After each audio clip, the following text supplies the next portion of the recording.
It is episode 152 of Left Side Heavy, the podcast presented by Blue Wire. It's your boys, Haydn and Jevon, and we brought back our cheesehead tasty boy, Cory Letendre. How's it going, Big Tasty? How we doing, buddy? We're doing great. We're having a great day. We're having a good time, and I'm happy to be here to talk about sports with my buds. How's your week so far? Quick recap. Pretty great. Work's been good. Someone brought in funfetti cake because it was someone's birthday, so I had a slice of that shit. It was great. It was a great morning for me, and I only had one slice, pretty small slice. So wow, it's win-win for me. Wow. Proud of myself. God damn. Satisfied your sweet tooth and kept the calories down.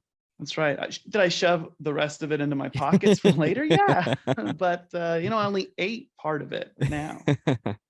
Just like, excuse me. Yeah. No, that's good. It's good. It's a good week so far. It's a good week. How are you guys doing? You having a good time? Yeah, I'm doing great, man. I'm doing great. Ed?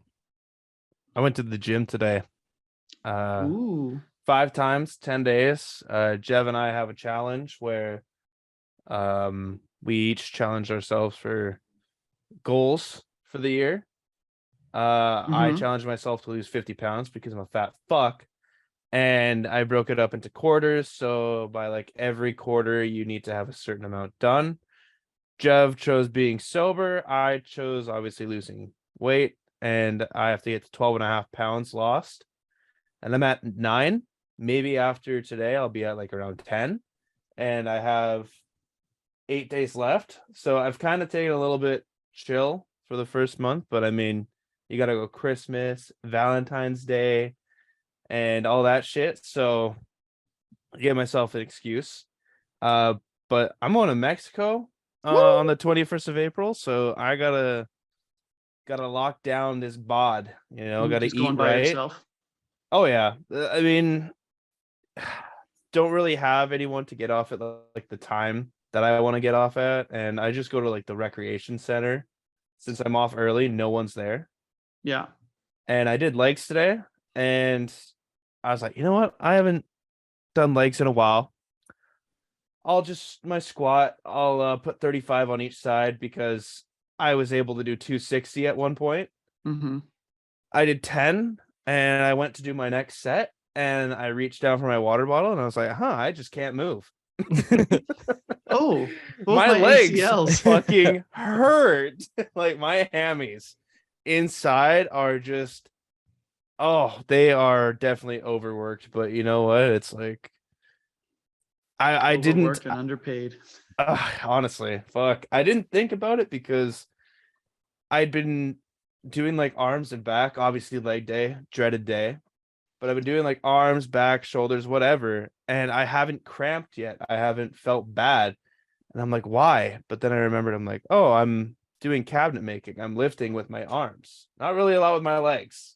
I'm just picturing that it's like a Family Guy thing, I think, where Stewie's got teddy bears and he's lifting the weights, but it's just teddy bears on the end. It's just Hayden at the gym. I don't know why I'm not getting sore yet. I'm pumping on like it's nobody's business. Yeah. Insert any sort of weightlifting compilation. Stewie on steroids. Yeah. SpongeBob with those buff ass arms in the lifting competition. Yeah, that's right. Hoping to look like the lobster by the end of it. Yeah. Big old Larry. Fuck it hell. After the Mexico trip, you'll be red like the lobster as well. Yeah, that's exactly. Right. Milk, man. No, I've already got my SPF 100. Okay, so it's like not dump happening. his milk on his head. That'll mess him up real good. I love that story when I tell it to everyone because everyone just sees it as a normal thing. Because like, where the fuck else are you supposed to pour the milk? Okay. No one's going outside of the pool and just pouring milk on themselves, okay? Here, try this. Thanks, lady. She was probably like, and then immediately rinses himself in the pool, though. Yeah. Look, I get this milk off me. Fucking hell. Like, I don't know. I didn't want to do it anyways. She just said, do it. A great trip, though. Do it. That was fantastic. Miss it every day. Yeah. Every day. It was actually 7 years ago or 6 years ago today, guys, that we came back. Wow. Yeah, I just got the Facebook memory about it. I was like, God damn. What a trip. Dare, whoa. That's right. Dare. Whoa. Oh boy. All right, Corey, we don't have you for a long time this episode, so we're going to get started. We're going to recap the NHL trade deadline, some of the major moves, of course. We're not going to waste your time with the little rinky-dink ones, but Jakob Chychrun has finally been moved. Now, the trade deadline itself was pretty fucking boring because there was about 44 trades that happened prior to the actual deadline day, so all the big pieces were basically moved before the deadline. So Duthie and the boys didn't really have much to talk about on the day itself. But Jakob Chychrun, that saga is now finally over. He was traded to Ottawa for a 2023 first, a 2024 second, and a 2026 second. I gotta say, I'll summarize my opinion real quick. Ottawa won dummy this trade by a mile. I think their future is set up very nicely with this. And Arizona, very underwhelming after having him on the trade block for 2 years. I think they could have done much better elsewhere if they just retained some money, but they decided they didn't want to. But boys, what are your thoughts? Corey, I'll go to you first. What are your thoughts on the Chychrun deal? Chychrun trade. Trick or treat. Trick or trade. I think obviously he's a good defenseman. I never thought he was like a number one guy. And I think that was like the talk for a while. And then that's what the Coyotes wanted to return for. Like he was like a legit, like this is a look out. I still think he's great, like a guy who can like really lead your second pair or could be your number two guy if you want to make like a great first pair. So it's great for Ottawa for like the mold that team's in, that he's still a pretty young defenseman that can step in and kind of watch that team take the next step. Awesome. The return for Arizona, a little underwhelming. I like the weird thing the NHL has done now over the last couple of years where it's like you saw like the third team in on holding money back for teams like a broker. That's a new thing in the NHL. And then now seemingly this year, I don't really remember it being like last year or before, was teams trading late, like the NBA. Like you're trading picks that are like 3 or 4 years down the road. Yeah. And usually it was like this year or next year. And that was all you'd ever see in the NHL. And now it's like, hey, we'll give you a 2026 second. You're like, it's 2023. Like that guy's not going to. And the NHL is different from most leagues, especially like a second round pick. First round pick, top 15. That guy's probably going to play in the like within 2-3 years max most of the time. Right. Yeah. But a second round pick, you don't know. Usually those guys take a little bit of time. You're going to take a guy in the second round in 2026, and he's not going to play for you probably at least until 2028. Yeah. You're like, so it's like, hey, we'll give you this pick for a guy that you can maybe play on. You might see him in your lineup in 5 or 6 years. That coach won't be there. That GM probably isn't going to be there. No one on that team's going to be there anymore. Especially Arizona, no one's going to be there. No one. That team won't be there. Yeah. But that's just a weird thing that I kind of noticed lately. But the move itself, I like it. I like it for the Senators. For the Coyotes, it's fine. You know, I don't think it's awful. You're getting a first round pick back. 2 seconds, like the value. I think, could they have pushed for like maybe gotten a prospect who was a little bit closer to playing? But I just don't think Arizona wants it. I think that team wants full futures just to hit the cap floor next year. Yeah. And just like tear it down. No, Underwhelming a little bit for Arizona, especially like the 2-year wait made it so lackluster. If they made this trade a year and a half ago, he'll be like, well, yeah, a first and 2 seconds seems pretty fair. But after all this time, they're like, nope, we're not moving them unless it's for a king's ransom. Not going to happen. Not going to happen. And then it's like, all you got was an extra second compared to like what the Canucks got Hronek for. Yeah. Exactly. Hayden, what about you? Yeah, no, it was very underwhelming for especially how long he was on the block, like you were saying, right? It's just like, oh yeah, you talk a big game about it, but if you retained maybe a little bit, that 2026 second may have turned into like a 2024 second or like anything better. But no, they wanted to completely dump him off. So I mean, I get it, right? But at the same time, it's just cool. Like you're not doing anything, Arizona. You're just leaving all of your good players to hang out and dry out and trade for, and you're not doing a thing about it. So I was off on the Chychrun trade about when and team, but he was traded. But I did nail that he would move. Yeah. Absolutely nailed it. Yeah. Cory, you Yeah. mentioned the Hronek trade, so we may as well pivot to that. Vancouver made a very shocking trade. Basically shocked about every single person on planet Earth. Darren Dreger went to Canucks.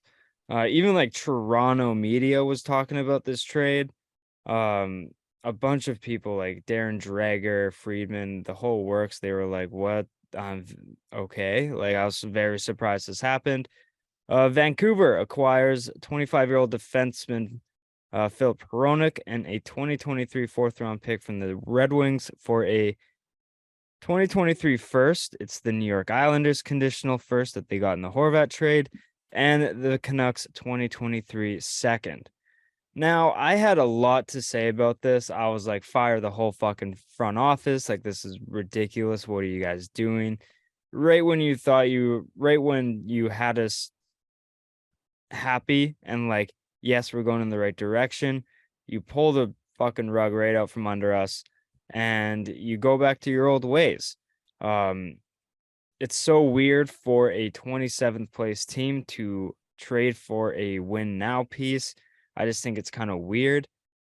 It's just a matter of like, I'm so confused with what this team's plan is. But the player nonetheless, Philip Hronek, I think he's a very, very good player. I think it is the right price for the player, but I just don't think the timing is right for Vancouver to make this deal. I think we should have kept as many 2023 picks as possible because of how deep this draft is. And I think any pick in the top 40 a second round pick is good enough to possibly be a top 20 player in any other draft. So I think keeping as many 2023 picks and then maybe setting up for a fast forwarded rebuild or retool next year, fine. But I think this year I wanted as many picks as possible to build our prospect pool and then maybe get some more win now pieces next year. But we got the right player we needed, a right shot defenseman who's young and a good two-way player, hopefully. He's having a really good year this year, but I don't know. I just think the timing is wrong. And once again, Canucks management is rushing it. But Haydn, I'll go to you first this time. You texted me this because I had my Twitter notification off and I was genuinely speechless. So what are your thoughts on this deal? Oh, literally. When you think everything's going right, the Canucks just make you feel like right in reality again. It's like, oh, fuck me. Can't have anything good. And that's what it was. When I saw the trade, I was working. I'd just been on my knees for fucking like hours on end, putting on cabinet faces, and all of a sudden I see that shit pop up on Twitter. And like you said, Jev, all the media, not even just Canucks media, was talking about it. And that's how fucking stupid I think this was. Because we're, like you said, we're not in a position to win. Like, this was Hronek going to a win now team, paying that price, perfect. Hronek going to a bottom 6, bottom 7 team for that price? Are you fucking kidding me? And then I was like, okay, surely it's because we're doing something at the deadline. Surely, like, Besser's getting moved, Miller's getting moved, something's getting moved to get a first round pick retained. Nothing. And it just makes you feel like, why aren't us three managing this team right now? Like, Yeah. do they not have any PR team saying like, hey, you guys aren't really good with like the social media like aspect of it, or you guys aren't really making fans want to come watch your games? You know that, right? Like, Hronek's still injured. He's not going to be like in for a couple weeks because they don't want to rush him back. Which honestly, like, if we traded for him, I'm happy he's still injured. Be injured as long as possible so that you don't make our defense better. Yes. Like I wish you all the best. Help on the back end. Yeah. Fucking hell. Cory. Okay. Here in defense of the Canucks, right? Philip Hronek is immediately this team's second best defenseman, right? Like, it's not close at all. Everybody else on this team fucking sucks, right? Quinn Hughes is awesome. And then you have like Ethan Bear, should be a bottom pair defenseman. Like, he looks like a decent number 5, can play in your 4 if you have to have him. 100%. Dermott, bottom pair / scratch level defenseman. Brisebois, same. Burrows, same. OEL, washed. Tyler Myers, not good. Tyler Myers is a bottom pairing defenseman. Like, if Tyler Myers was your number 5, you're okay. You know, you're playing him certain minutes. You're playing him for like 16 minutes a night. You're like, go out there, you big lug, do some stuff, hit a guy and get a penalty because you're big, right? But the rest of the team is trash. So I get why you bring Hronek in. He is a fantastic two-way player who has good offensive ability. He'll be able to run power play 2 without being a liability 5-on-5 at all. He'll be able to anchor your second pair. You could play him with Quinn Hughes, but it seems moot because Quinn Hughes makes anybody he plays with look decent. So you don't need to play him there. You play him on your second pair, all of a sudden you've pretty much fixed your middle pairing as long as the other guy doesn't suck. If he's not a black hole and he can be like decent, if you can get like a okay number 4, you'll be okay on your second pair. It'll be probably a good second pair.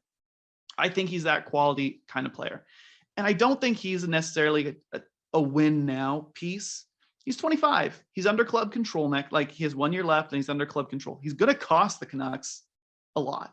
He's going to come in somewhere between 6 and, if he has a great year, 7.5. Like, that's where he's going to make Tyler Myers OEL money because he's actually a number 2 defenseman. Yeah. Right. So and it should be a fair payday for him.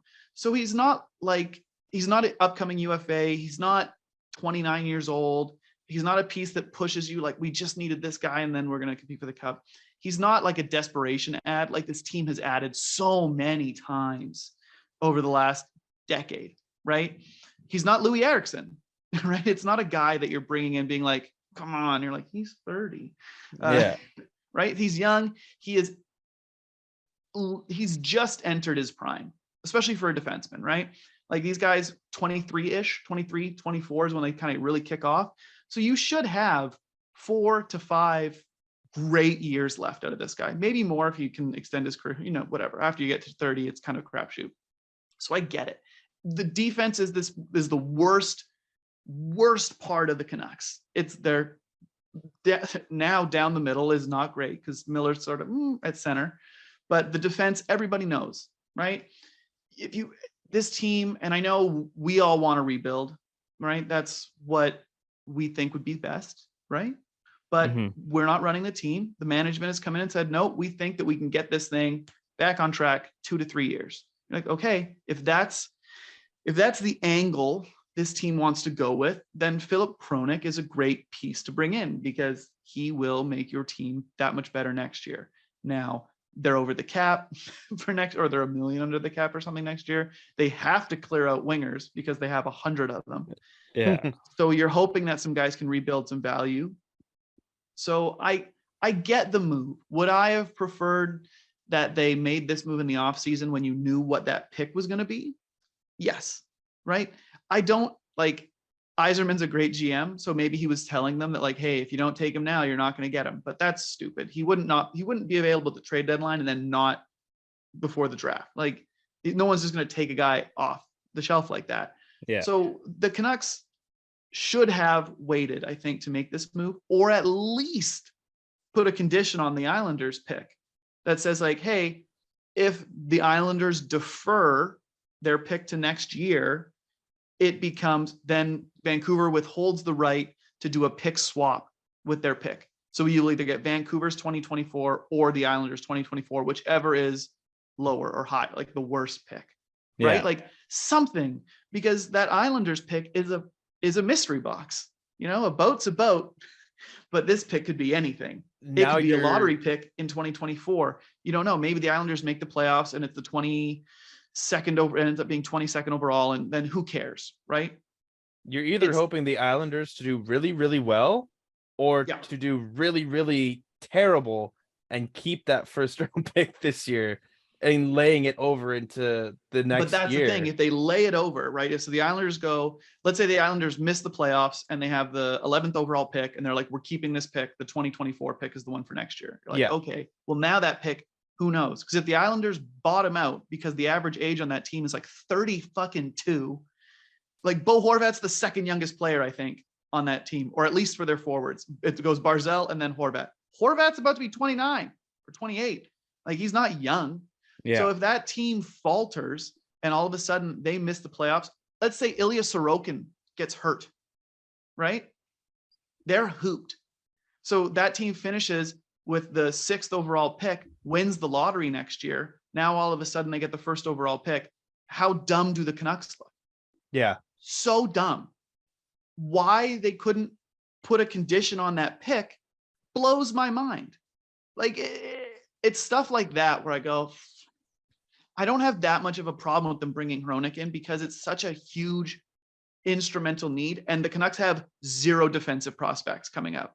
Who's Jet Wu, right? Like, they don't have anybody defensively in the pipeline that within the next like 2 to 3 years looks like they can fill a top 4 spot on the team. So you're not going to sign a guy in free agency. You're going to have to trade for someone. They rarely become available on the market at 25 or under for a legit piece. So I get it. I don't have a problem in that vein because that's what the Canucks are trying to do, is compete. They're not trying to strip it down to the studs and go, we're going to from nothing. They're like, we have a core in place. They signed Kuzmenko, who they believe in. They have Pettersson, who they believe in. You've got some other forwards that you're kind of like, okay, maybe this, maybe that, maybe Kravtsov, maybe Ratu. And then on defense, they're like, well, we have Quinn Hughes. Yeah. You're like, okay. They're like, we need somebody else. 2 legit top 4 defensemen. You're like, hey, that's something. That's, if we can sign a stopgap guy and then maybe they can sign that Jake Livingstone kid out of the NCAA, you're like, maybe he can kind of grow into a piece for us. So I get it on their timeline. It's just the timing of it, and not even so much like the timing of rebuild versus retool, just the timing of why couldn't you wait 2 months or 3 months, whatever it is, to make that trade, or put a condition on the pick to cover your ass. Mm-hmm. That's all you had to do. But instead it's just like, well, here you go. Hopefully this pick doesn't turn out to be anything great. Because if it's the 24th overall pick and then 2 second-round picks, who gives a shit? I don't care how many second-round picks the Canucks make. I know that like there's a decent chance that a guy makes the NHL from the second round, but if you're using a second-round pick to get a number 2 defenseman all day, trade it. I don't care. Trade it. He's 25 years old. He's under club control. Your second-round pick is a crapshoot regardless. I know it's like that would be the 40th-ish, whatever, somewhere between 40 and 45 overall pick this year. But whatever. It's a fair price. I don't think they got hosed on the value. I just wish they would have done it a little different. Tweak it. Yeah. And that's something we can all agree on. Yeah. And I think that is like the right price for a right shot top 4 defenseman. But it's just like the 2023 draft is like so deep that like I think that your chances of finding a diamond in the rough in the second round is a lot higher than past drafts. Yeah, it's not a bad draft where it's like, oof, 40th, who's this guy? He might go 85th overall. Who knows? Right. Yeah. I'm with you. I get it. This year's a shit year to have to let that pick go. But what are the odds that pick becomes a player anything like Hronek? Yeah. Not great. And as soon as we traded for Hronek, I think immediately JT Miller trading him was out the window, because why would you trade for a retool piece like Hronek obviously, like you said, it's like a need that we needed to fill. But if you were so focused on rebuilding and stuff like that, then like you would have tried to maybe find a cheaper option in the off season to stopgap to build your prospects up. Mhm. But Hronek is a piece that you want to get now so you can retool and try and push next year. So trading JT Miller, I think, is out the window because Alvin and Rutherford are like so in love with him. I Where think it's like we're not going to trade him if we're trying to retool kind of thing.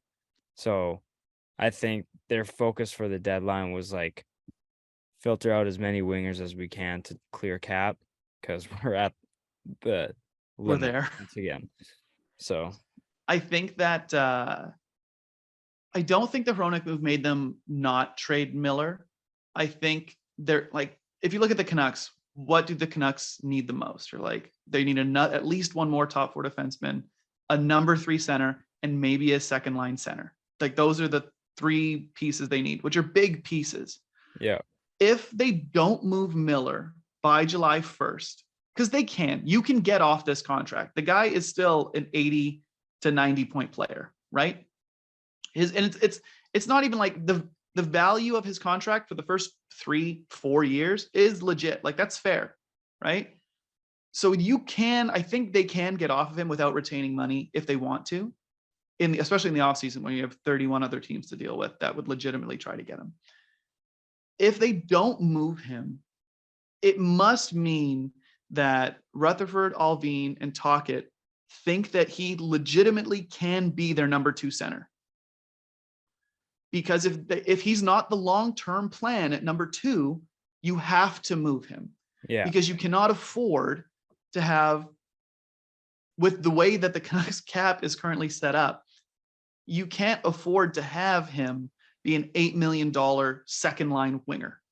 Because your second line center is going to cost you $4 to $7 million, depending who and how you get them. Maybe you get a young guy who's on a cheaper deal for now, but that's going to cost your third line center is going to cost you a few million because there's not anybody in the system that you can come up and plug in to play. The Canucks don't have any good center prospects. Like who's going to play center? Even you look at college, you're like McDonough's a winger. Yeah. Kravtsov's a winger. Podkolzin's a winger. Hoglander's a winger. Lekkerimaki is a winger. They don't have anybody at center. So they have to trade for a center if they don't think Miller is that guy. And I think that's the decision they have to make. If Miller is still here by July 1, that means the Canucks brass is going, that's our guy. Pettersson, Miller, 1, 2. At 3, who knows? Maybe Ratu is ready next year. Maybe they bring a stopgap guy in, whatever they're going to do. Maybe they can trade with one of the wingers for a center who's like kind of equal, like a Besser for a center sort of thing. Maybe the center's not quite as good as Besser, whatever.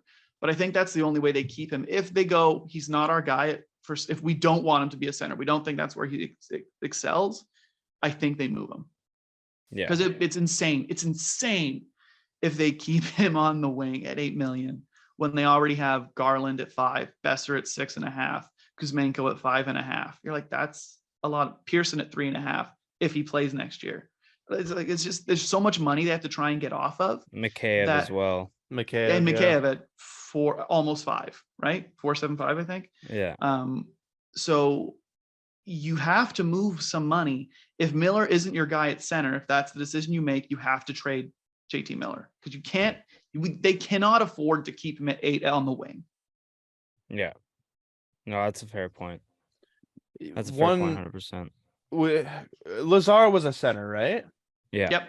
4th line. But like we paid him not like a 4th liner, which was like surprising in my eyes. Didn't they pay him like $1 million? Yeah, just $1 million. Right? Ish. I thought it was more than $1 million. No, it was just 3 years, $1 million each. Yeah. Oh, it was a decent price. And hey, they got a 4th round pick for him? Yeah. 3rd, 4th? Yeah, 4th, I think. 4th round. Which is that's solid. I was surprised anybody wanted it. He made like no impact this year, I don't think. Yeah, he was. I like this. He was signing. Really good on faceoffs though. Like he was up near like 60-70% some games. Yeah. I was, because he's a local kid that they signed to a 3-year deal and then moved. It was sort of surprising. Yeah. Especially because he's not like his replacement, you're gonna only save a couple $100K maybe. Right. So I didn't see the point of getting rid of Lazar when we need centers and we don't need wingers. Like, yeah, he's not going to be the top guys, right? But he was fucking good against anyone that he went against. I think it's because they looked at it, the offer of a 4th round pick. They were like, we can just sign another guy in free agency to be a 4th line center. Like, you can find bottom line guys in the minors if they want to bring somebody up, or if they find somebody up. Like, it's an easily replaceable piece that, hey, if you're giving me a 4th round pick for a guy that we signed for nothing who plays 9 minutes a night, sold. I'll take it. If someone was offering like a 6th, I'd be like, I'd rather just keep him. But a 4th round pick is a legitimate enough sweetener even to like add to a piece. If you're like, hey, we'll give you Garland and a 4th for like something small, like, you know what I mean? Like, it's something that can kind of help them move along a little bit. See, and that's the type of moves that I don't understand why the Canucks haven't tried to do, right? Because you look at Garland and you look at Besser, you look at all of your outstandingly paid wingers. Why don't you just try and package them for like a future? Because there's such a big cap hit and you have so many of them. Like, I think they're gonna definitely try to move some guys. What I'm surprised by so far, and it's only been a couple of games, and they still have 19 games left, 18, 19, something like that. You're not gonna move Kuzmenko, right? No. He's locked in for next year. They've done a great job of showcasing Beauvillier, who again is going to need a raise off his 4.5, which another guy that we have for next year. Is good. Like, after next year, if he keeps this kind of pace up, he's going to make more than 4.5. So they've showcased him. Maybe they trade him in the offseason. I would really like to see them elevate Besser and or Garland to Pettersson's line to juice those numbers a little bit. Yeah. Right? When you see like Garland on the 3rd line, you're like, isn't that kind of a waste right now? Like, yes, this is a guy who you are trying to move, that you want to show teams like, hey, look, given the right opportunity, this guy can put up points. Why isn't Besser on power play 1 all the time? Yeah. Like, try and juice. He's had decent 5-on-5 numbers. His power play has been shit this year, right? So why don't you have him on any power play that you can? Like, that should be the mandate to Rick Tocchet, is like, hey, the rest of this season does not matter to us. We don't care how we finish. Like, you could lose every game and we're not going to fire you. Like, you know what this is. They should be like when they traded Stillman, when they like juiced his numbers a bit, like showcase him a little bit, be like, hey, given the right opportunity, this guy can look okay. And someone's like, oh, sounds good. Do the same thing. Like, you're moving, like, everybody and their mother knows you're trying to move Brock Besser. Brock's trying to leave here because he's like, I want to get out. I want a fresh start. Other teams know. His agent's been talking to other teams. The money's a little bit too high to make it work, apparently.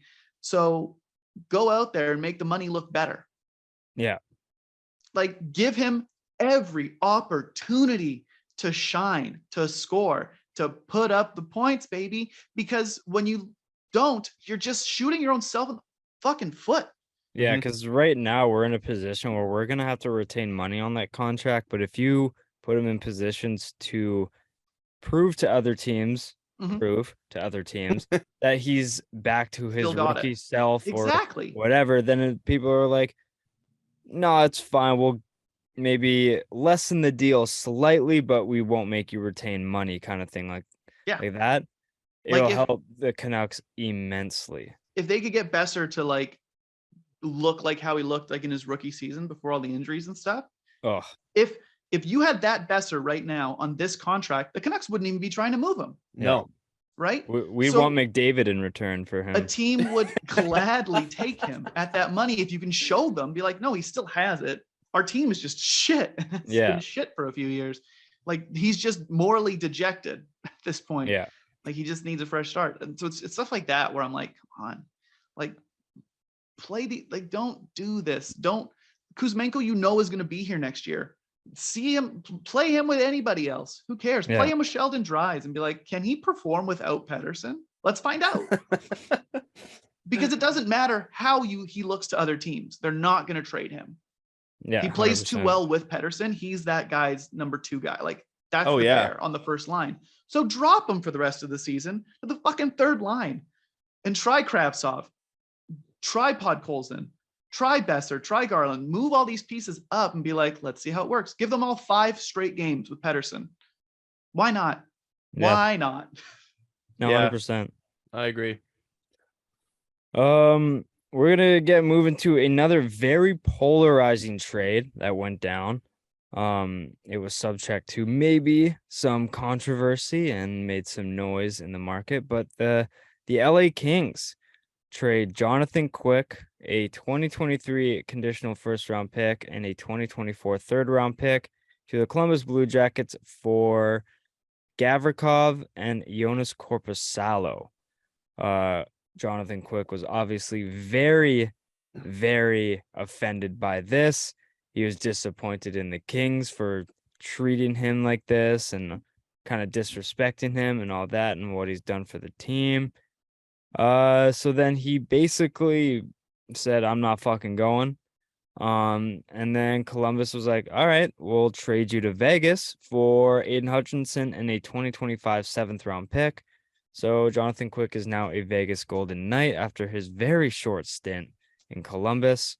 What are your thoughts on the trades, boys? The whole situation of Jonathan Quick? Whatever. Blue Jackets legend, Jonathan Quick. Yeah. I saw a thing that also said Columbus never even wanted Quick. Like they just tossed him in. So I couldn't imagine being Jonathan Quick and hearing all of those reports and all the whispers in your ear about that shit. And the fact that he didn't even leave LA because he's like, I'm not fucking going. Yeah. He basically just said to Columbus, trade me because you're not getting me for the rest of the season. And honestly, I'm kind of all for it. The way that you were just absolutely treated from LA, talk your shit. And he absolutely did. And now he's going to an even better situation where I think he could absolutely become a star for the Knights. Not like the Knights have, 5 goalies on their roster now or something like that. But he's definitely going to be up there and could even, rocket launch his trade value in the offseason. Because he still has 2 years left, right? Or something like that. Pretty sure he's on the final year of his 10-year deal. Oh, he's on the final year. Oh, fucking hell. Oh, Yeah, free agency might be nice to him then. Yeah, he's on the final year. If I had to think, I think he's on the cusp of retirement, but this gives him a chance at one more kick at the can. And he's definitely in a position where he can maybe fight for that backup role. I still think it's Logan Thompson's to lose, but also he gets hurt every fucking 5 hours. So there's definitely room for Quick to get some playoff time. And I'm definitely hoping for an LA Vegas matchup. But Cory, what's your thoughts on the whole situation? First things first, John Quick has been ass all year. Like he was so bad. They were like, well, Phoenix Copley, we need you to play quite a bit. Like he was just bad this year. And LA's a decent team. So it's mostly on Quick that like, he's just old. He's old and he's slowed down and he's not as good of a goalie as he once was. I get why he's pissed, right? Like you're a legend in that franchise. Like you've been there the whole time. You won cups there. You're on your last year deal. I mean, it's his own fault that he didn't negotiate a no trade clause, I guess. But it sucks. I get it. Like that, it must sting, especially for them not to like talk to you, to kind of just spring it on you. I imagine that he was put in that because the cap is my guess for that. Yeah. Like he has a decently high cap hit. That I think it's like just under $6 million. Yeah, he's like 5.5 to 6, somewhere in there, right? So I assume they did that to make it work with Gavrikov and Korpisalo coming back. The move itself, it's good for the Kings. I don't think Korpisalo is that good. I think he's an upgrade on what they have currently, right?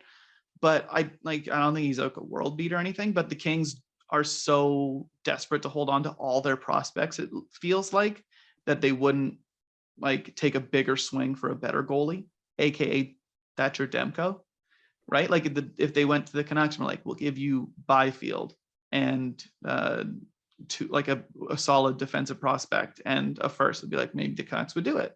Give me But Brant Clark, baby. I know he's an untouchable, but please give me right? Brant Clark. Like if you really want a number one goalie, if you think you're right, but they're like, no, we'll go with Korpisalo, who is a mid-tier goalie. I think like he's fine. You can win with Korpisalo, I think, if your team's good enough, right? He's that kind of goalie.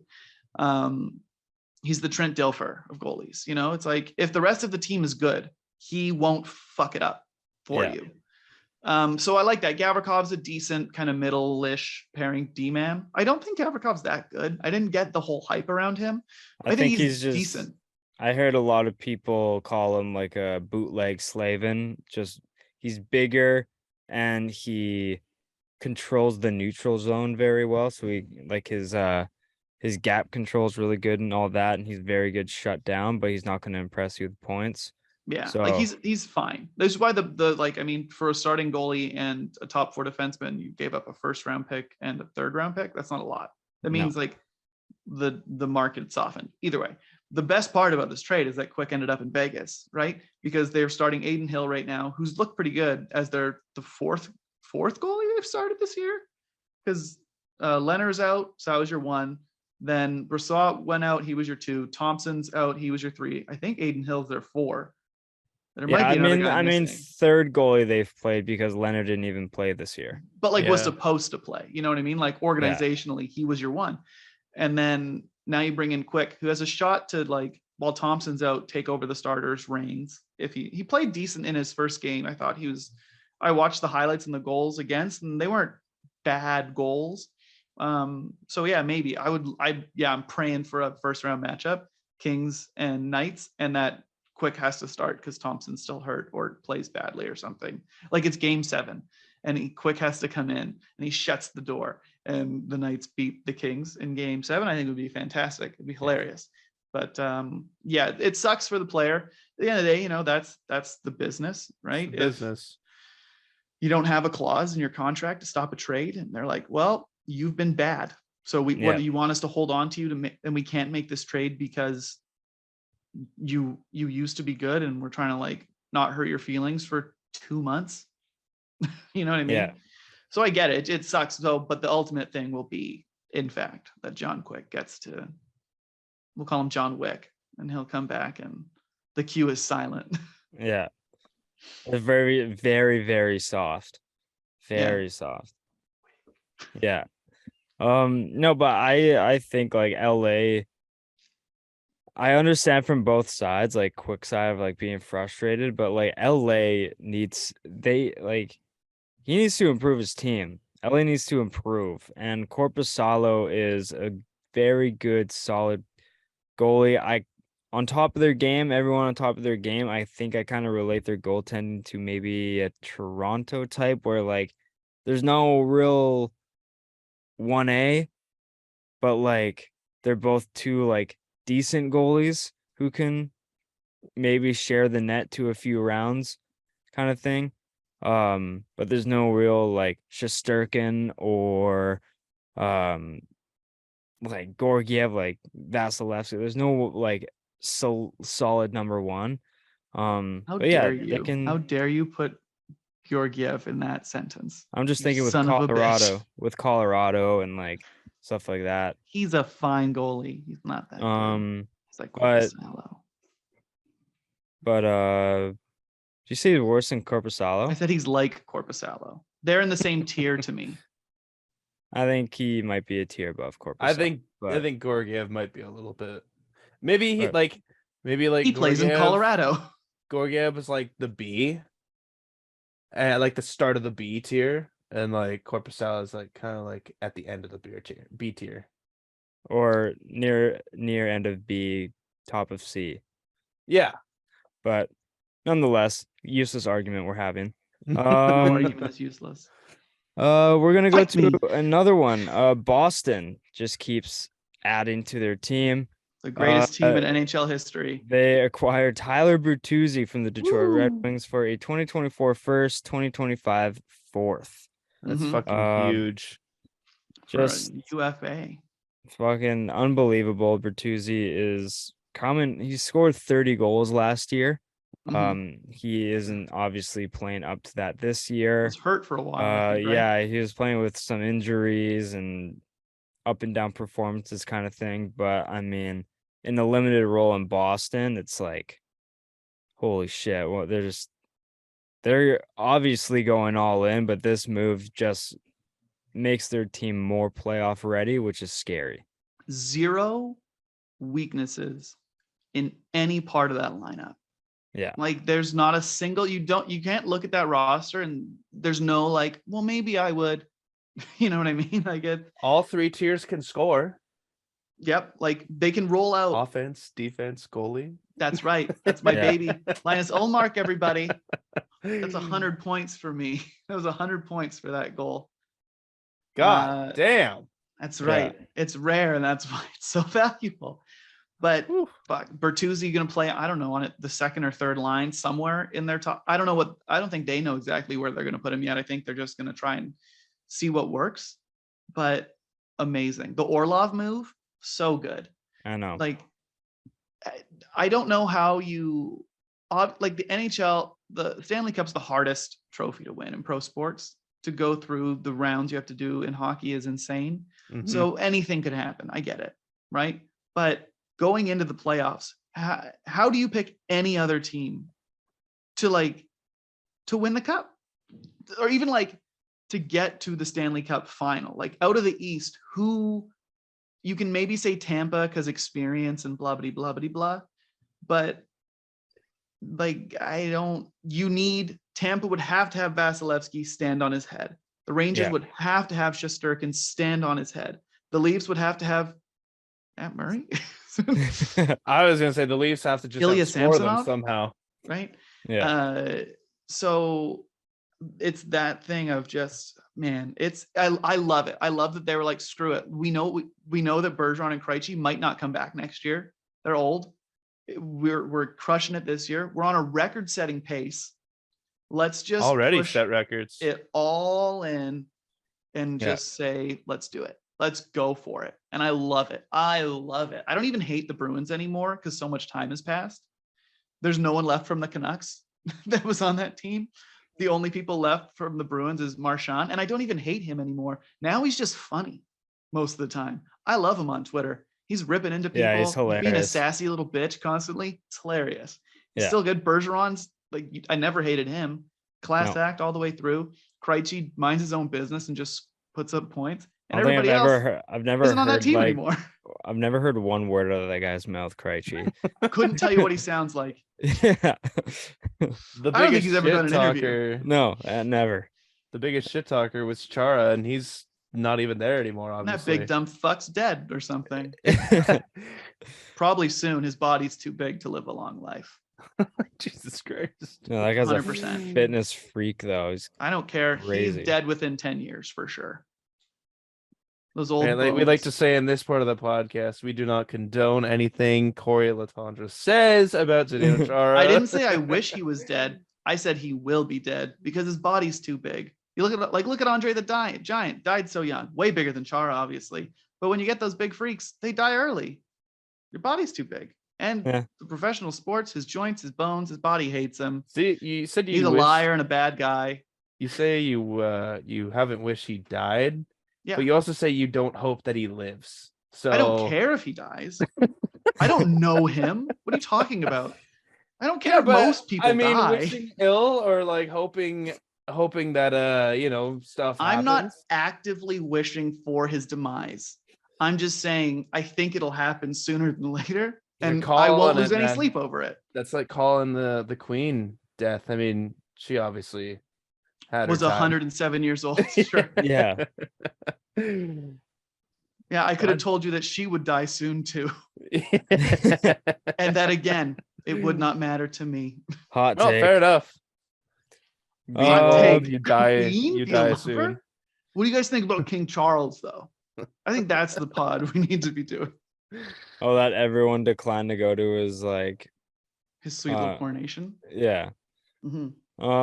We're gonna continue with the trade talk. Carolina kind of deepened their defensive core. Brought in Shane Gostisbehere from the Arizona Coyotes for a 2026 third. nothing groundbreaking, but I think I'm very underwhelmed with what Carolina did at the deadline Cowards. for how much the Devils went in, The Bruins. Rangers went in, and obviously the The Bruins Lightning. went in. Lightning getting Janot, then completely drumming Stillman to the ground. But Shane Gostisbehere, he's had a very solid year in Arizona. Kind of helps out that decor a little bit. What are your guys' thoughts on the trade? Solid power play guy. Not Yeah. great 5-on-5. You know, he's a bottom pairing 5-on-5 defenseman, but a guy who you can put on power play 1 if you want. Yeah, he's probably their best offensive defenseman at this point. Like Maybe Pesci or Shea, maybe. maybe. I think Ghost is a But better Goss is like probably, power play defenseman. yeah. You know what I mean? So like it fills a need for them, I think, because their whole decor is sort of just like okay Yeah. offensively. There's nobody, they're just great defensively. But I'm disappointed in Carolina. It's like do something. Yeah. Like push. Like this is a team that is built to win right now. So push it all in Yeah. and try to 100%. win right now. It's stuff like I love how the Bruins did it. I love that the Rangers thought like, I think we can compete right now. Let's go for it. Let's bring in Tarasenko and Kane. And the Hurricanes were like, we could get maybe a discount bargain bin defenseman and he'll help our power play. Like, yeah, that's probably it though, right? Just like wringing their hands, holding their little purse so tight. Yeah. You're like, just open it up. Yeah. Open it up and make a trade, guys. Everybody, like the Hurricanes could be the second best team in the East. Like Yeah. they could like just sell a farm, go for it. Why? Like, what do you have to lose? Do you want, like, if that team gets knocked out in the first round this year, what a fucking waste. I know. Yeah. And I'm pretty sure I said that last time about like they should have made an attack on JT Miller because he kind of fits their window of like win now, and Mhm. their window is opening up, has been open for a few years, but it's still going to be open for like 3 I years. think 3 to 4 years down the road. And I think JT Miller can help that. He plays that physical style that they need, and he's good on power play, whatever. I think he would have helped them out a ton. Just give us Sebastian Aho back and we're fine. Oh wait, no, okay. No, but I they needed to do more than just get a. They needed an impact piece. Yeah, and they just didn't get that. They just got a packed piece. Yeah. Right? Yeah, Miller would have been great for them. And I don't know whether the Canucks would or take back or whatever, but if get Kotkaniemi and Scott Morrow and call it a day. No picks. Canucks get a defensive prospect and a guy who could maybe be a second line center, but has been underwhelming. But it's kind of a project, but you save yourself $4 million basically dollars. Everybody wins in that scenario, I think. Yeah. But nope, not doing it. It's like we still have his cap hit and you don't have an impact player. Yeah. Everybody loses. Everyone's happy. Let's all go home. The bar light come back up like in Haydn's room just now. Yeah. That's Timed. so weird. That's so weird that you We just got out of dreamland. Yeah. And you're looking around and you're like, I guess I'm going home alone. Right? Yeah. The Sad. Pittsburgh Penguins did not trade for JT Miller after all the smoke in the air about a potential move happening. Patrick Way better Allvin players. saying here and that he turned down a trade package from Pittsburgh, but I'm also hearing Sarah Valley say that like Pittsburgh was never in on JT Miller and that Canucks were actually shopping JT Miller. I'm hearing fucking all sorts of rumors about this bullshit hypothetical trade that never happened, but nonetheless, Pittsburgh went a different route, trading for Michael Granlund and giving up a 2023 second round piece. I think Nashville wins this trade. I don't think Granlund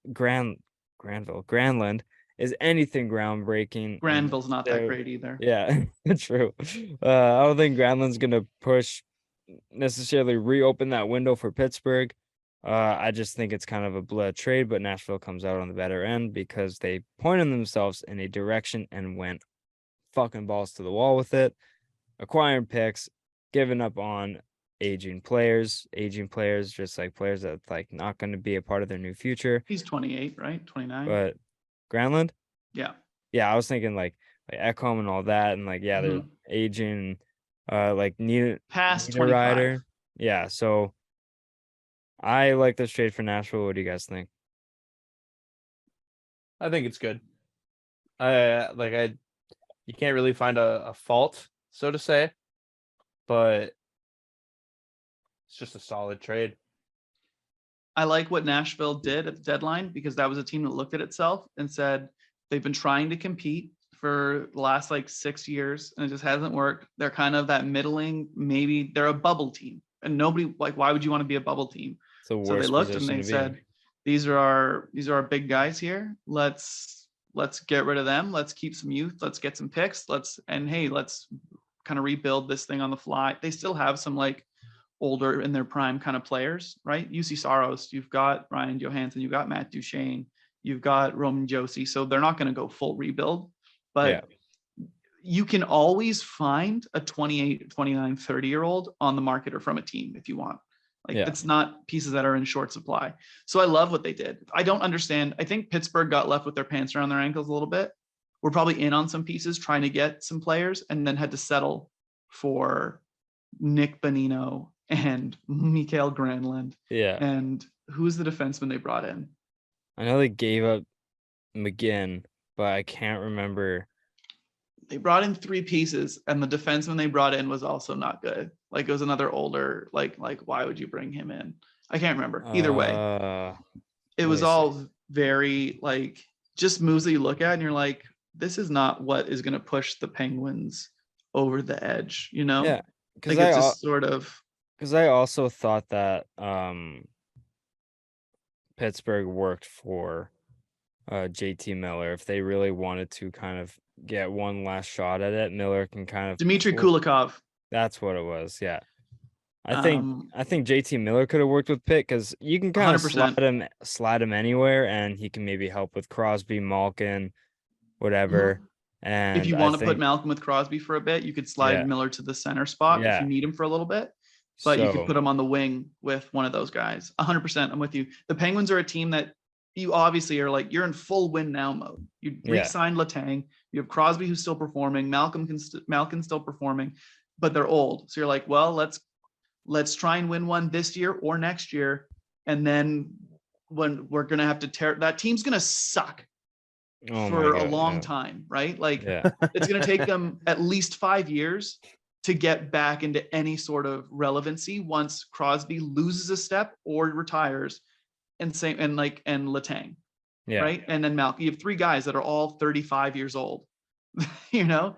So they're like, well, they're still playing at a high level now. Go all in, but it's like the best you could do was Granlund, Bonino, and Kulikov. Kulikov sucks. Yeah, like he's a bottom pairing, like a 6-7 guy at this point in his career. Bonino is I don't even know what Nick Bonino is at this point. I don't know on your third line, I guess, maybe your fourth. I don't know. And then Granlund's like a middle 6 guy who's still decent, but still has term left and money. So why would you? I don't know. But on that note, I do got to get going here, fellas. I am sorry to cut it short. I would like to say one thing because I know you guys will probably get to the NFL after. Aaron Rodgers to the New York Jets. Is that what's going to happen? I saw that. That's the way we're trending here.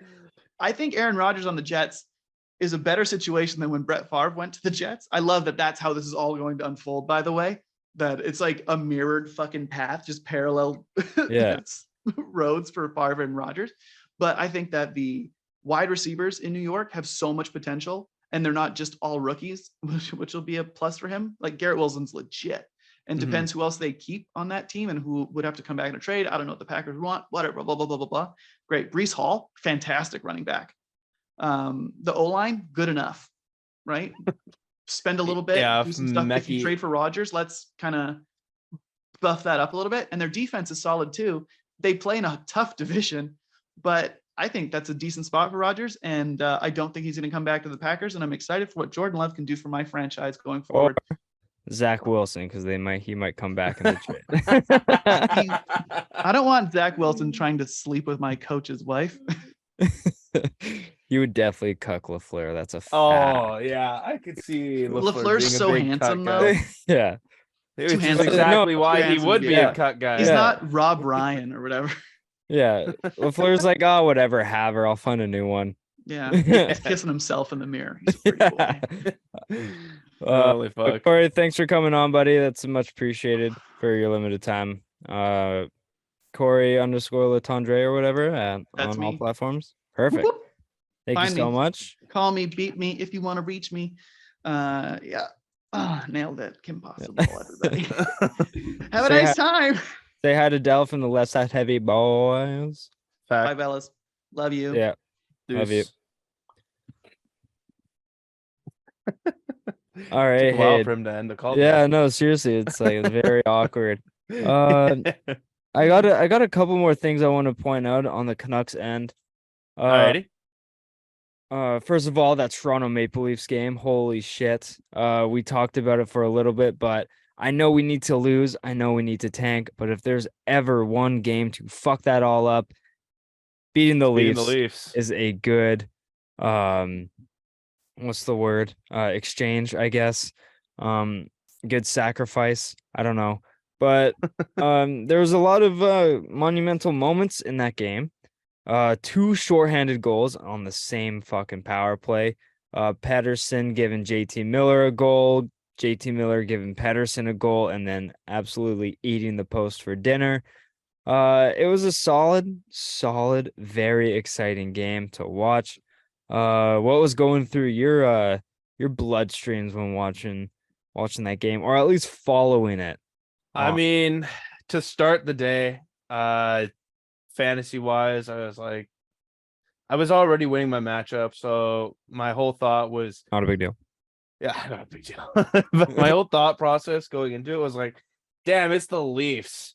And Demko's kind of looked a little bit shaky, but this was the fucking Thatcher Demko game Yeah. that we have all known and come to love.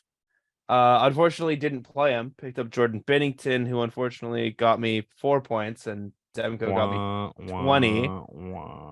But I mean, like I said, I won, and now I know like Demko's back, and that's scary for us because we need to lose. But yeah.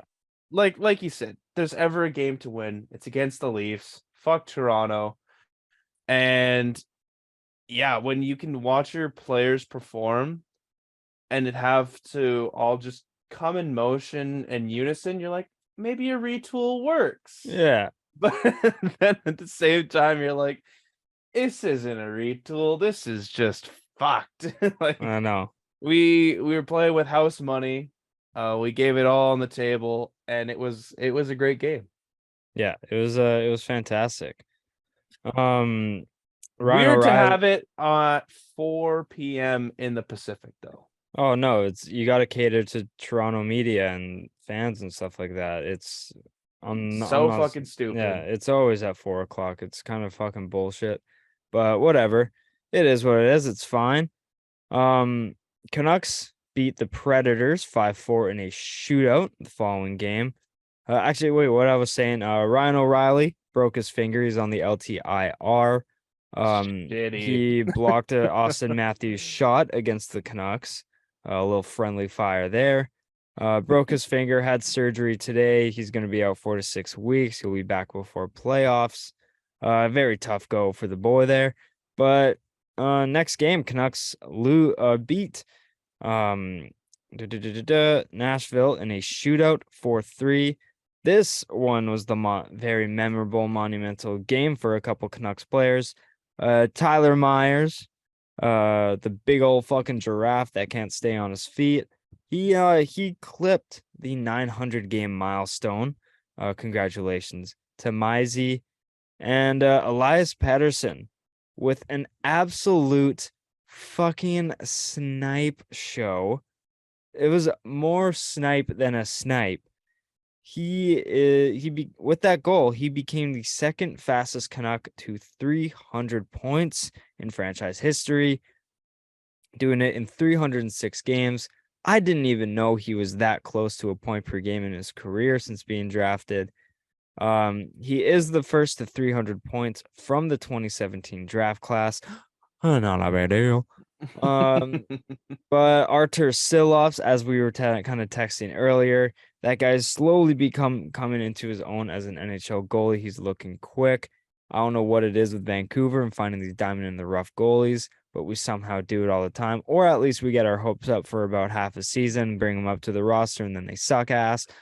But I think Silovs, he has a lot of raw talent. I think it's going to take him about 3 years to get that NHL like Readiness. yeah, that game solidified for him to be a true NHL caliber goalie. But overall, everything I just kind of spewed at you, alphagetti soup. What are your thoughts on that, Hid? Well, I mean, you kind of put it perfectly. Like that's what's so good about you. I don't really have to talk a lot about everything because you hit all my points. We talk about this shit all the time, and you bounce opinions off me, I bounce opinions off you. So the only thing that I can really say is EP40, amazing. Absolutely going to be the captain next year. And The he's way going to he be plays, expensive. yes, a but few you know years. what? Let's look at him as the long-term solution to this Yeah. team. No, 100%. He is playing with so much more tenacity. Tenacity. Yeah, tenacity. And he's playing like a true captain. He's being that piece that we're obviously looking for. We can give him all his flowers like we do. And like we were saying, new up and coming goalie. Yeah, he let in 3 shots, but I mean, like we were texting, I saw his highlights and holy fucking shit. Like he is quick. He's absurdly quick between the pipes, and like his eye tracking towards the puck and hand-eye coordination is on another level. Yeah. Like he'll need to obviously be battle tested, put through the ringer a little bit, have one of those 7 goal against games that everyone just loves, but he'll come to, I think he can come to a great spot with us and be Demko's backup. Like saying that after one game is giving a lot of flowers, but I mean, when you look at the Canucks have played in net this year, you're like, anyone could be his backup.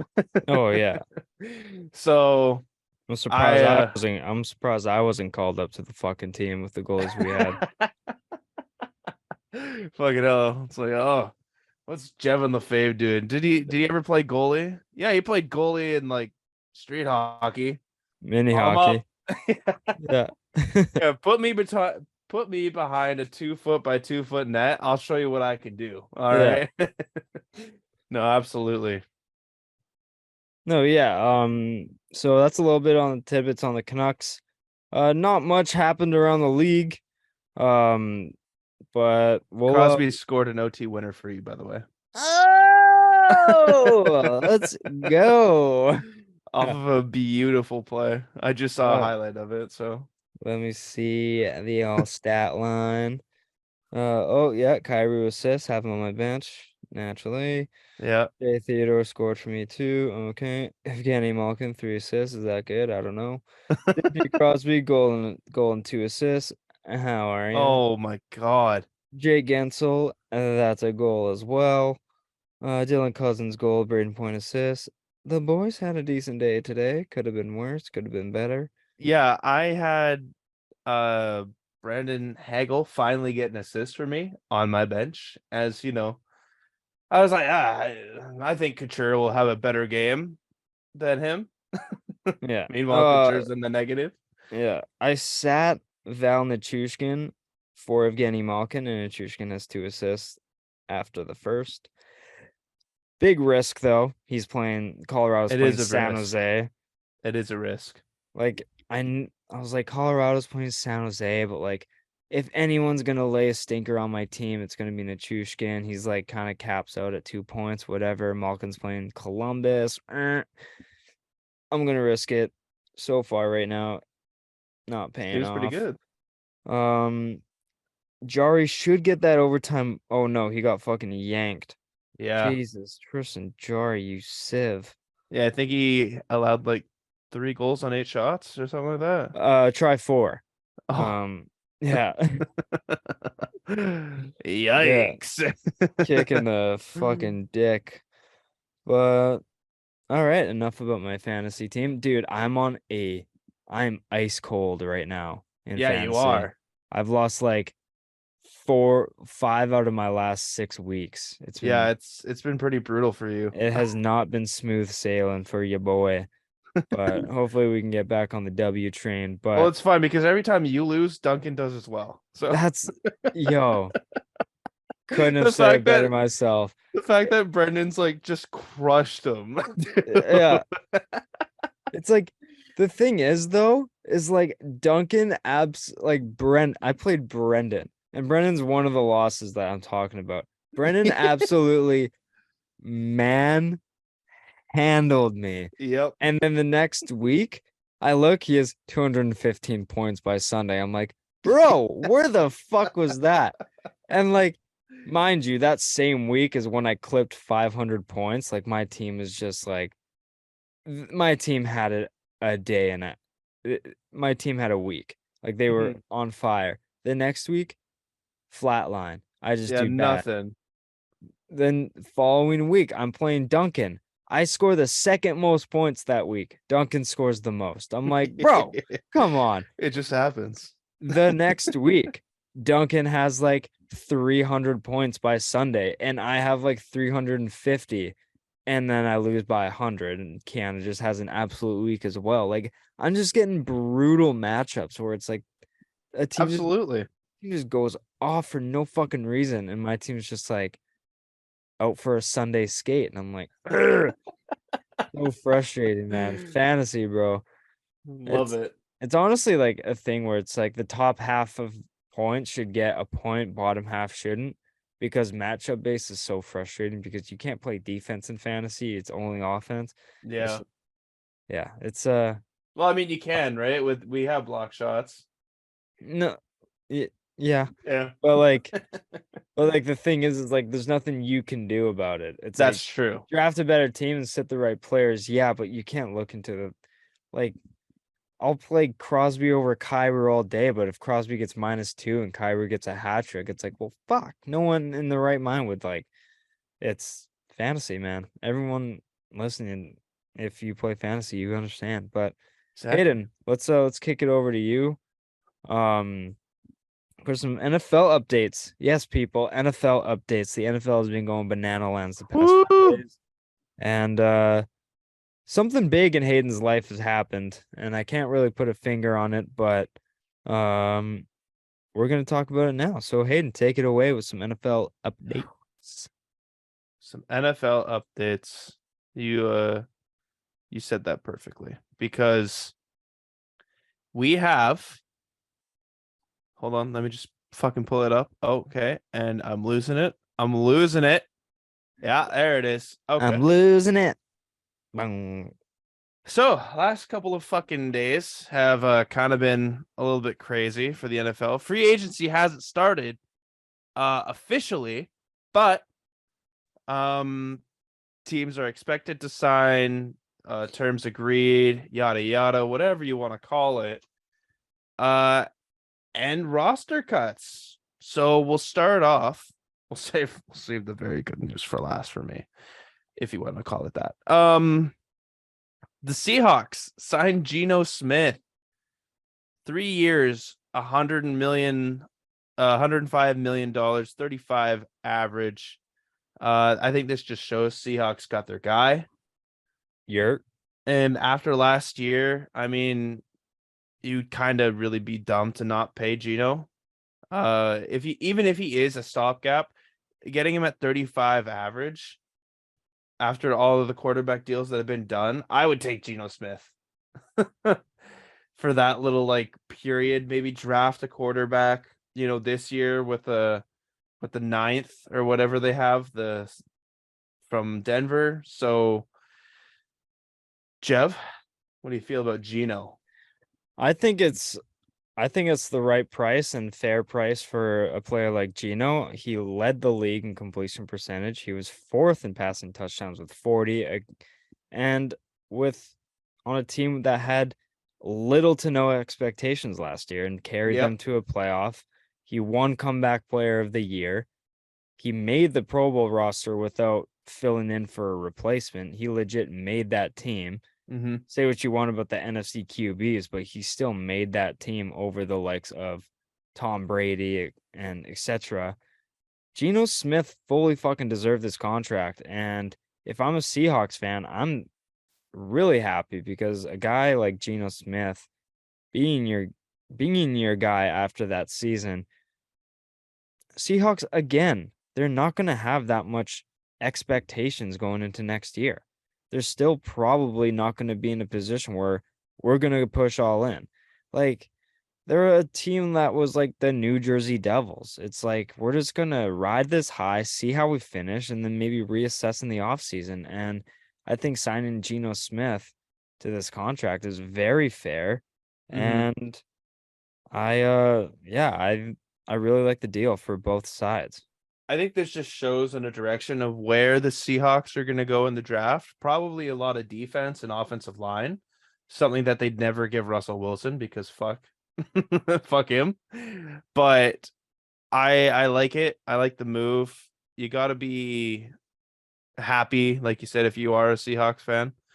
So Ian, don't post your like feelings about it too much, please. Okay, calm down. But moving on from what I think would be a good contract to uh a bad contract, maybe it's such a high risk, but the Giants have signed Danny Dimes, 4 year, 160 mil, 40 million average, with 35 million to be had in incentives. That is quite literally betting on Danny Dimes. And for the most part, hasn't really worked out. We've only seen one season of Danny Dimes. And I mean, like, if you're a Giants fan, you've got to be skeptic, right? Like, there's no way of looking at this as a pessimist or an optimist. It's just looking at it as it is. Because to go 100%. along with that, you franchise tag Saquon. So that basically extends this out into a year. Yeah. With this situation, it's like, I think there's like, it's not a coincidence that, Danny Dimes has a career year, the same year Josh Allen has a down year, and the common denominator is Brian Daboll. Brian Daboll being the offensive coordinator for Buffalo, leaving Buffalo, going to New York as a head coach, coaching over, having kind of semi control of that offense, overlooking Danny Dimes, and he has a great year, for him at least. Yeah. He threw for just over 3,000 yards, 15 touchdowns. But the one thing I think stood out to me the most was like he was the most turnover prone quarterback in the league, and he only threw 5 interceptions last year. Mm-hmm. I definitely am gonna need to see more from him in the following seasons. Minimum 28 touchdown passes a year if he's making that kind of money, and minimum 4,000 yards. I don't want to pay a quarterback $40 million to have the stat lines he's having consistently. I think it's very important for New York to now go out and get some weapons. Maybe send a flyer for D-Hop to try and pay off that contract that you just gave Daniel Jones. Give Mm-hmm. him a weapons besides Slayton to throw to. And I just think it's very important for that. Yep. But I like the relationship Daniel Jones has built with Dable. I think it's very important for his career, but I'm still very skeptical on the contract itself. Mm-hmm. Yeah, I mean, No, you're we'll not see. wrong. And like the Giants are expected to release a handful of receivers. Yeah, They really like Hodgins. Yeah. And I mean, you can't really trust a wide receiver on that team because the same way you can't trust Saquon at the 5-yard line, it's gonna just be Danny Dimes. Like that's how it is. That's how their short scoring offense is. So you give him a number one like D Hop. I don't see D Hop's production going up. I see it going way down. I Right. agree. But at least it opens up the field. Yeah.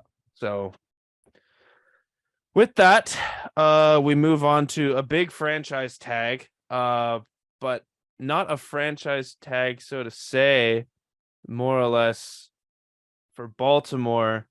If you give them 2 first-round picks and a pretty much a guaranteed contract, you can get Lamar Jackson. Now,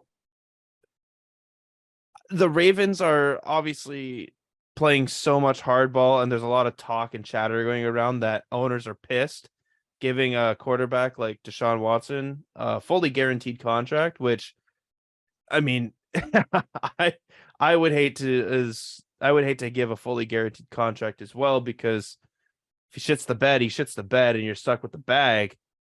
But is Lamar Jackson worth it?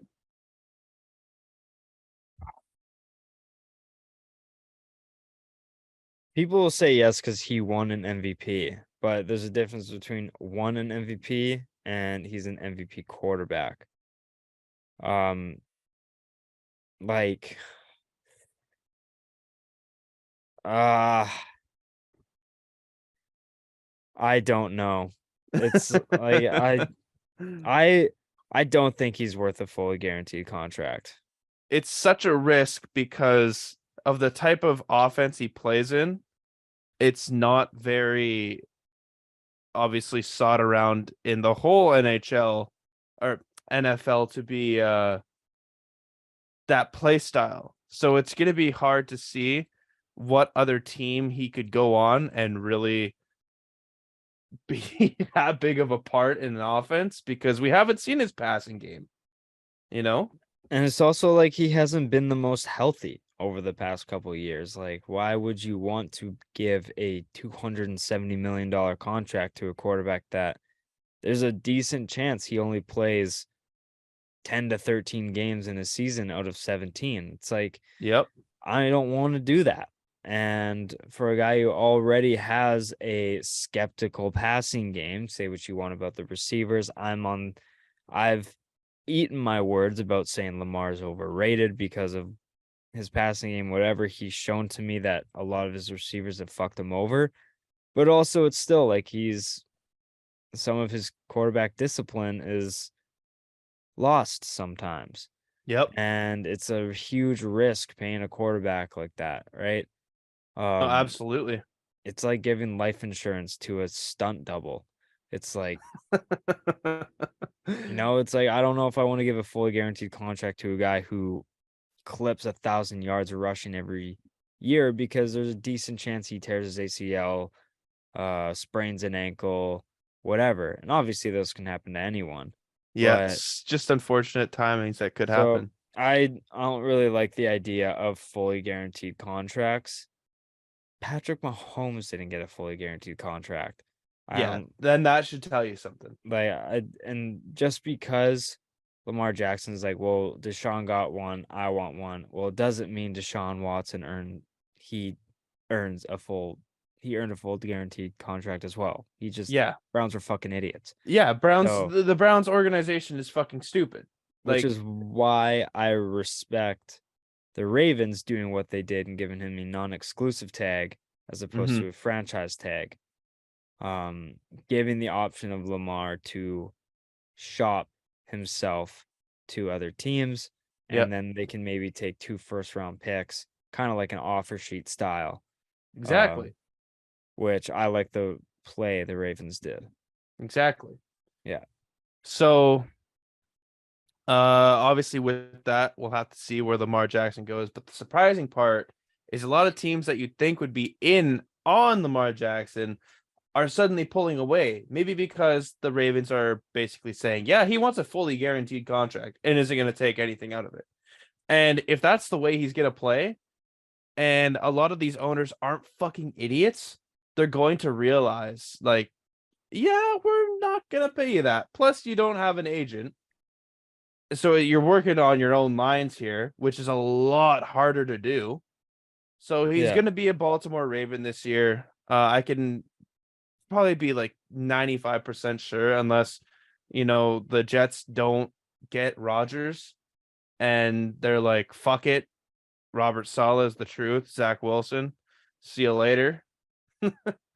So we'll have to see exactly what comes to it. But as of right now, Lamar Jackson will be a Baltimore Raven next year. Yeah, I agree. So moving on to some releasing news, the Bucks are releasing Donovan Smith and potentially more on the defense. That's huge. Donovan Smith kind of getting into liability range, and the big name on D is Devin White. Some cryptic posts on Instagram have been made, and what a hypocritical piece of shit Devin White is. You will not be missed in the NFC South if you're gone. I didn't see what happened. What did he do or say? He not only did he like talk a bunch of shit when like just Michael Thomas was going through his whole fucking injury shit, but then he was like saying how being cryptic on like social media is just such a pussy boy move.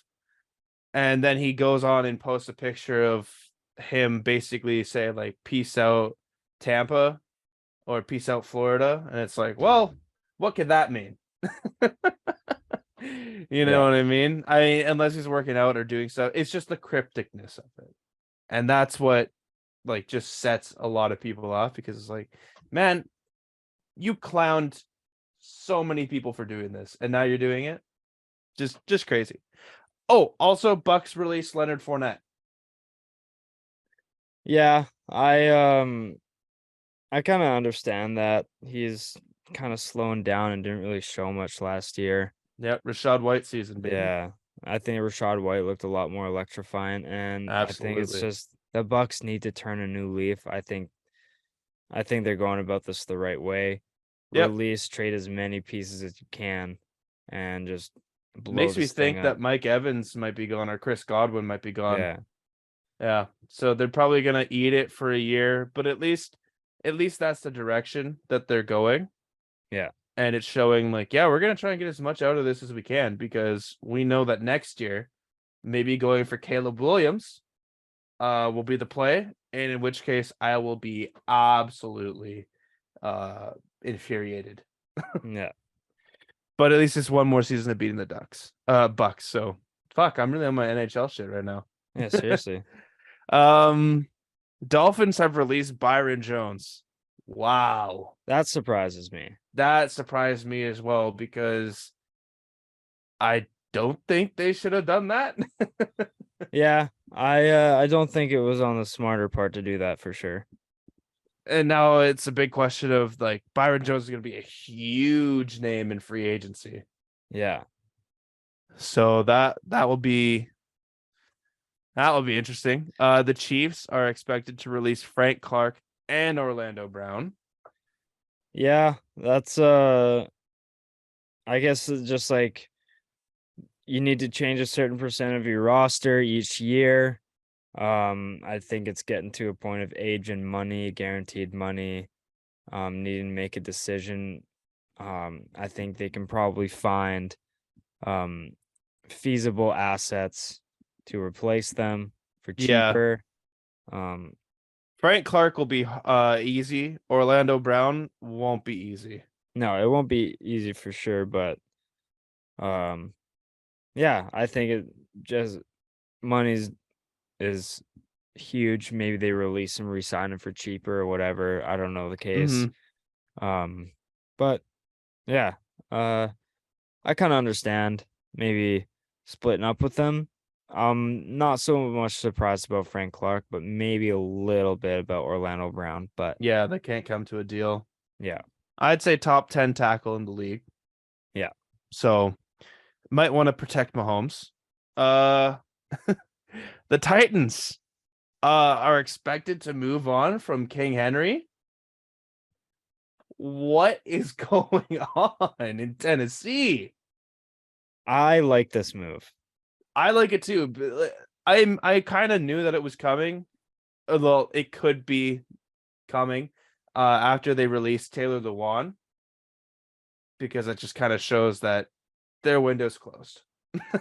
I just think I'll be honest, I never saw it open, maybe cracked open to like get the air moving inside, but like I never saw a window open for them to win a title. And I think I don't think Henry's value is going to be any higher. Try and trade him for anything you can now Yep. and rebuild this puppy, because nothing on the Titans roster scares me. No. Besides Henry. Besides Derrick Henry. Yeah. They also released Bud Dupree. That's going to be a big defensive name. So the Titans probably after this season, or maybe even this season, might move on from Tannehill. Yeah. Which, like, I'll eat my mouth, or I'll eat my shit that I've kind of sprayed with how I've thought Tannehill was. Definitely like a flash in the pan, one hit wonder, whatever you want to call it. He's not going to take someone to the promised land. Derrick Henry will take a team to the promised land. And I think that was where my window for them was just, can they ride the high off of Derrick Henry? Mm. And they couldn't. Yeah. Flat out. So I just don't think they never had enough. And like, if one thing was really good, then one thing like teetered it to like, I don't know, like when their offense was good, I just don't think their defense was good enough. If their defense was decent, then like their offense was never really like scary. And I just think you got to either find a balance or, well, yeah, I just think you got to find a balance or have one that's like so incredibly OP that it just can't be stopped. Like the Chiefs this year, their defense wasn't anything crazy, but when you got Patrick Mahomes, Travis anything's Kelce, possible. It's like and they had a bunch of B receivers. Like that's a high flying offense enough for it to be scary, where like Kelce a scary tight end to me is like more dangerous than a running back like Derrick Henry kind of thing. Like, I don't know. It's just like I'm more scared of Kelce than Henry. And so Tennessee never really had a roster built where it's like it never really worked at the same time. Yep, and I agree. I just never thought they were going anywhere. So I think they need to completely tear this down and rebuild everything from the same starting point so that it's all working together. Maybe just get stopgap quarterbacks until you find your guy, but build everything up, fill in this quarterback to 2-3 year deals until you're ready to get your fucking, maybe buy Tannehill out, sign someone for 3 years, sign Wentz for 2 years, and then draft a rookie when your team's kind of on the come up again or some shit. Yeah, I agree. There's going to be a lot of pieces for Tennessee to really move, because nothing's desirable in my eyes. Like, I can't even think of their starting corner. Yeah. The guy that got injured, the rookie this year. They drafted him, but he tore his ACL against Buffalo. I forget it. Clearly not remember. Now it's gonna piss me off. I have to look at it. Titans rookie cornerback Caleb Farley. Yes. I don't know why, but like JC Horn came to my mind, but I was like Panthers, but that's Panthers. He just kept coming back to me. I was like, I don't know why I keep thinking of him for some fucking reason. But just wanted to. But yeah, with that, we'll move on to the last two pieces of news real quick. NFL reinstates Calvin Ridley. Hope you learned your gambling lesson. Move. Holy fuck, Jacksonville's actually gonna be fucking legit next year. Yeah, they got Calvin Ridley for such a bargain. And he's one of the most dynamic receivers in the league. The way he can, Possession and deep threat. yeah, it's just like Yeah. that's a guy I wanted the Patriots to go after so fucking badly because he would be huge for Mac Jones.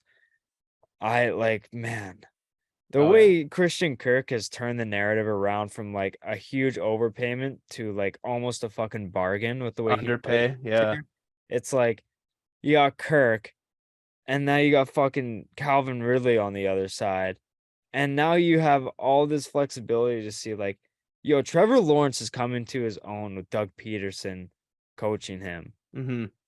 This, like, I just see the flower blooming now with Jacksonville. And I honestly think like that Blake Bortles and like Jalen Ramsey run, like that was just like that was a flash in the pan. I think that was like a turn Ryan Tannehill into a full team, and like you can compare them equally. Like there's just like this is just a team having a good season, like you said, flash in the pan. I don't think they're anything serious after this.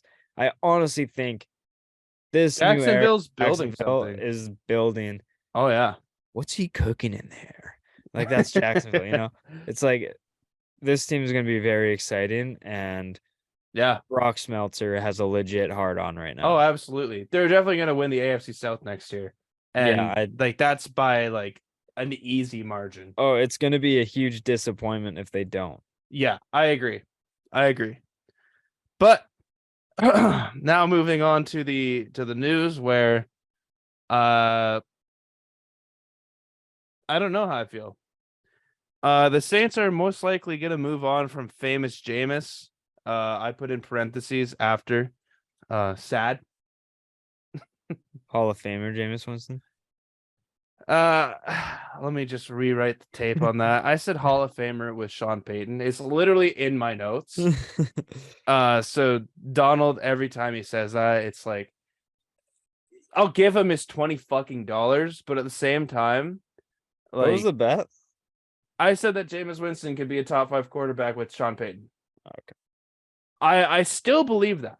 I still think that, like, everyone's saying like Sean Payton's gonna fix Russell Wilson. Give Sean Payton a full season with Jameis Winston, and only Winston. No Taysom Hill bullshit. And I think Jameis Winston can have a great year. Can have a great like tenure. But and who knows? If that Devin White play against New Orleans never happened, who knows? Jameis doesn't tear his ACL. No questions are written off about, this year. And then he even injured himself this year, and well, he didn't injure himself, but he got injured. And then they were like, yeah, let's actually roll with the fucking redhead. I said no the one ever. Red Rifle. God damn it. But with that, Derek Carr is now a New Orleans Saint. And honestly, I'm gonna give myself props here. I think I phrased this perfectly when Kyler commented on the IG post that we posted.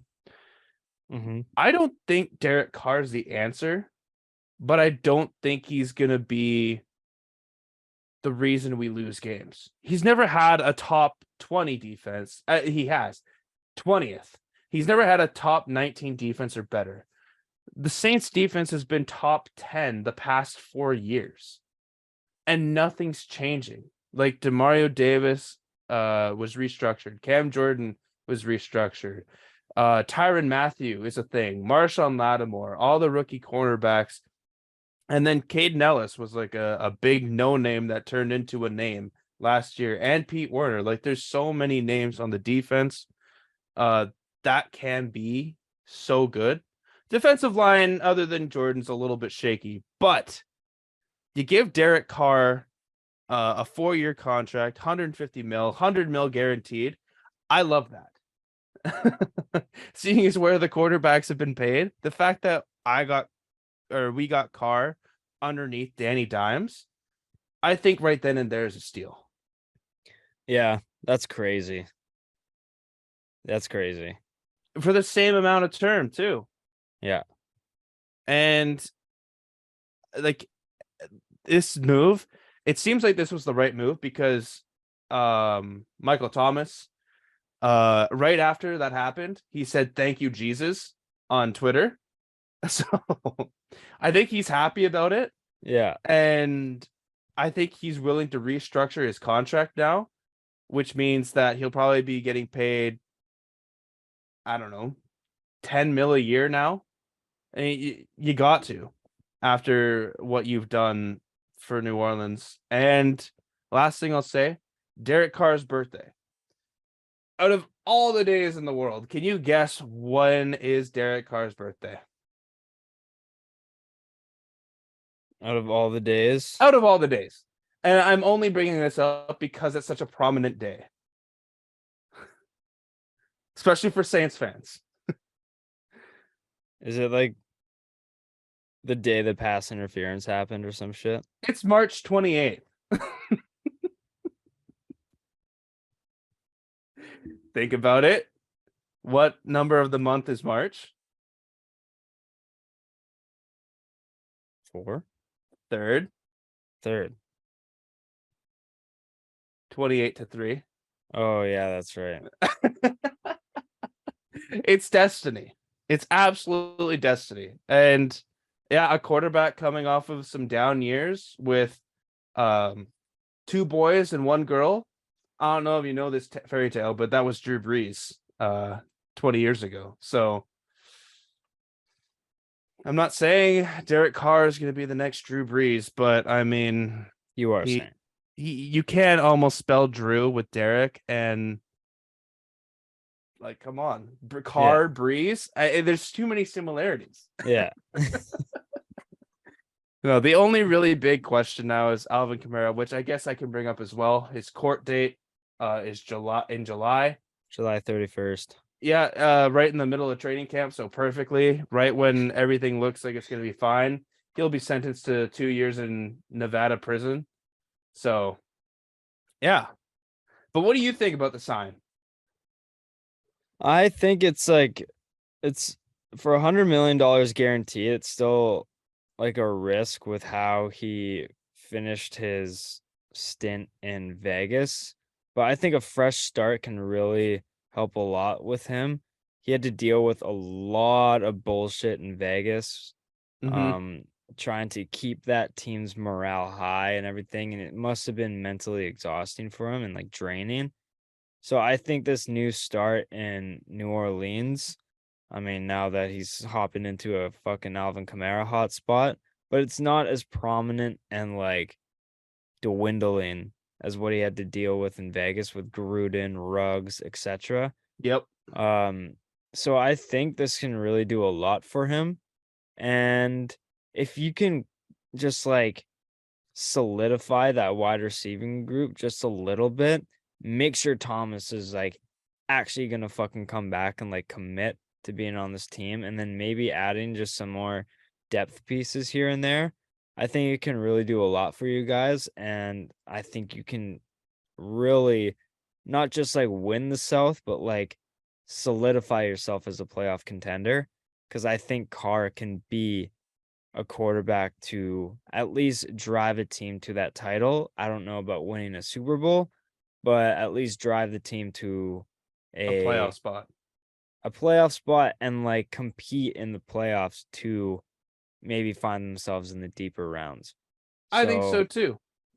I think like the way that the Saints have had it the past couple of years has just been terrible injury luck. And no one can not tell me that Michael Thomas for the first 3 games last year was not the Michael Thomas of old. Like 6 catches, average 50 to 100 yards receiving, and 3 touchdowns. 2 of them in a miraculous comeback against Atlanta that I will never forget, because at the start of the day, Donald was telling me AJ Terrell's never allowed a touchdown, and then AJ Terrell allowed 2 touchdowns against Michael Thomas. It just like that is the type of shit that. Oh, and he didn't run 1 slant, so everyone can fuck off. He didn't run a slant for a whole year. No, but just things like that really get my mind stirring, and they're like, wow, we actually have a competent quarterback now. Yeah. And we didn't pull a Vancouver Canucks situation and pay way over or do something that we shouldn't have. And obviously now this means like I said, Jameis Winston, cap casualty. See you later, bud. I don't think anyone's trading for you, unfortunately.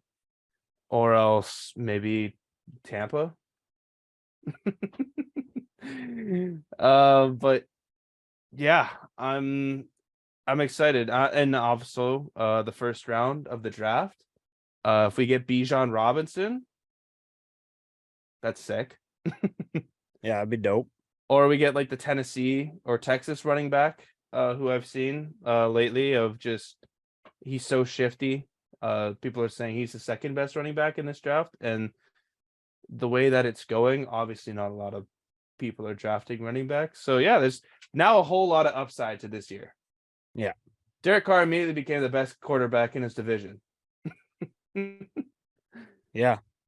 So, Which, sorry to say, isn't hard to do. no, it wasn't. It literally was not hard to do. You could have taken like a one-legged Aaron Rodgers and still said better than Sam Darnold, Kyle Trask, and Desmond Ridder.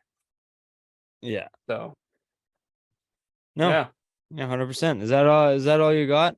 that's all I have for football.